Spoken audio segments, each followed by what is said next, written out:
Itong sasakyan namin papuntang Roxas City.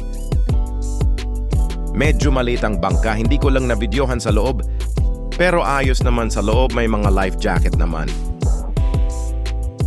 Nung umalis kami medyo malon pero nang nasa laut na kami medyo gumanda na rin ang panahon.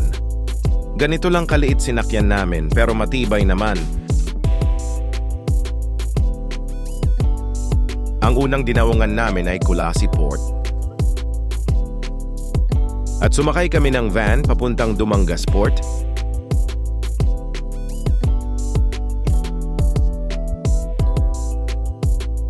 Mula Dumangas Port naman ay sumakay kami ng barko papuntang Bacolod City. Gabi na nang dumating kami at nang kinaumagahan ay namasyal na lang kami sa SM Bacolod. Solid dito guys, ang ganda.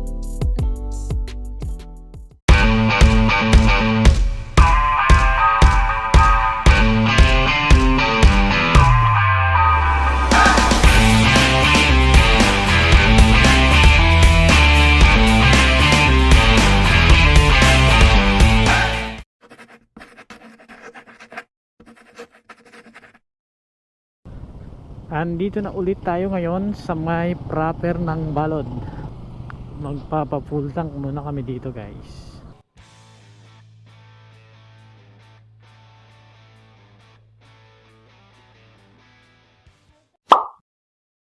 ₱83 lamang ang ating naikarga. Premium pa rin yung ating ikinarga guys, kasi mukhang maganda kasi sa pakiramdam ng aking makina ang premium. Yung karamihan sa ikinakarga ko talaga dito ay unleaded, kasi yun yung nakasanayan kong gamitin eh. Yung total ng lahat na naikarga ko dito na gasolina mula ng pagpunta namin dito at ng pauwi ay nasa 210 lang. Ang tipid talaga, sulit.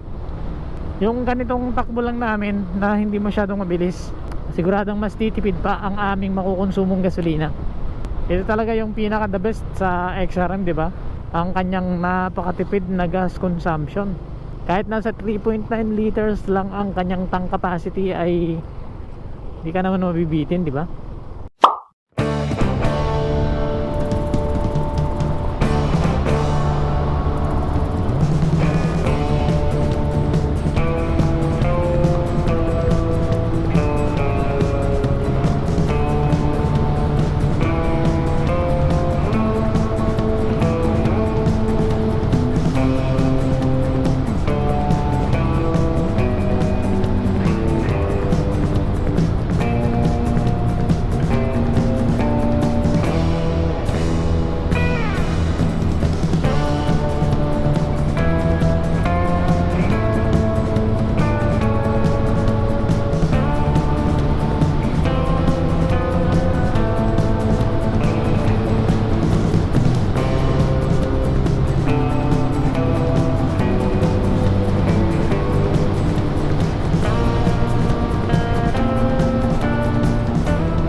Maganda rin kapag stock yung iyong motorsiklo, no?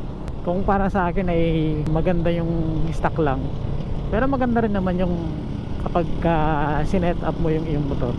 May iba-iba naman kasi tayong kagustuhan eh. Pero itong sa akin ay magdadalawang taon na rin to guys, sa September. Pero wala pa ako ritong napapalitan eh. Pagdating sa kanyang mga side mirror, yung itsura nga ng side mirror ko mula nung kinuha ko ito ay ganyan pa rin eh. At kahit na yung mga handlebar, yung ibang mga parts dito sa ating motor like sprocket, engine at rear sprocket ay wala pa rin tayong pinapalitan. Lahat stock. Maganda naman yung design ng XRM eh. Di naman naluluma yung design ng XRM, pero pwede mo pa siyang pagandahin ng mas maganda pa sa pinaka design niya talaga. Yung ibang nakikita ko rin dito, yung headlight nila ay pinapalitan nila ng kulay puting ilaw.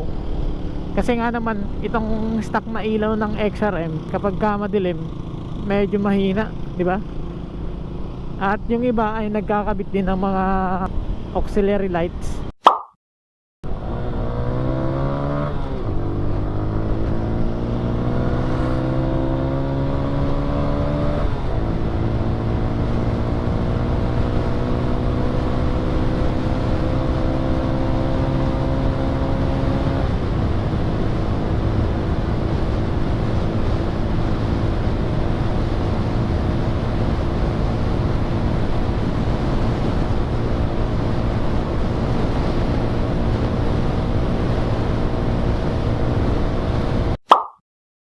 ayos pa rin talagang ihataw ng XRM eh. Yan nga yung iba guys, yung ginagawa nila, nilalagyan nila ng parang crash guard, tapos doon nila inilalagay sa taas yung ilaw. Maganda rin naman tingnan eh. Wala na silang ibang binabago sa body maliban sa upuan, sa forma ng kanyang head. Ganun pa rin yung ginagawa nila, stock pa rin. At kahit hindi mo na baguhin yung design ng XRM, dagdagan mo lang ng mga pampaganda, ayos na yun, di ba? Kahit nga hindi mo na lagyan ng pampaganda eh, maganda na yung forma ng XRM. Pero itong sa atin ay hanggang stock lang muna tayo.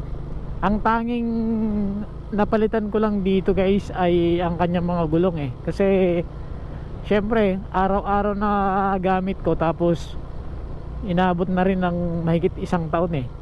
Yung araw-araw na paggamit mo, medyo magkakadiferensya rin yung gulong. Ang ganda ng ganitong view guys, oh. Diba? Nice.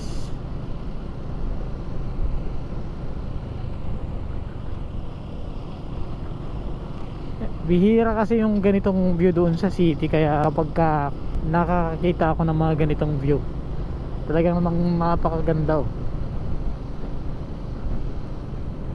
Yan, oh. Ang presko sa mata, diba?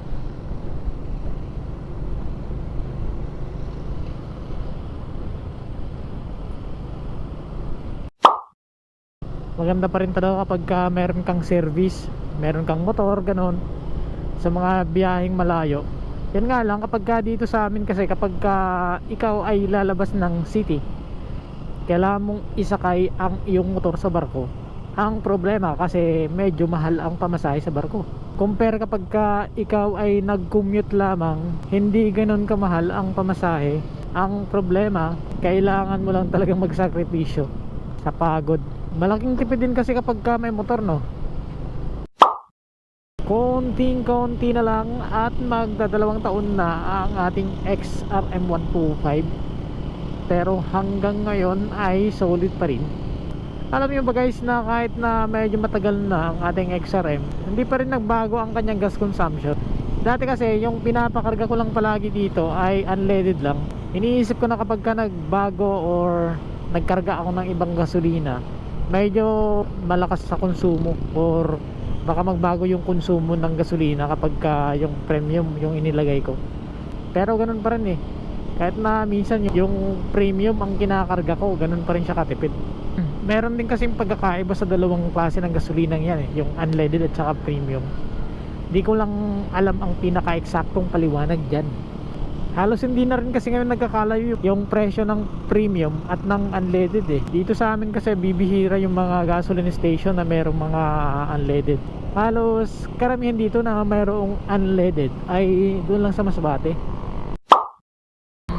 At ngayon guys ay ginabi na tayo ng uwi. Inabutan na tayo ng dilim. Kaya pansamantala hanggang dito na lang muna ang ating video. Maraming salamat sa inyong panonood. Ride safe always. At this is Nel Ride Moto. Thank you.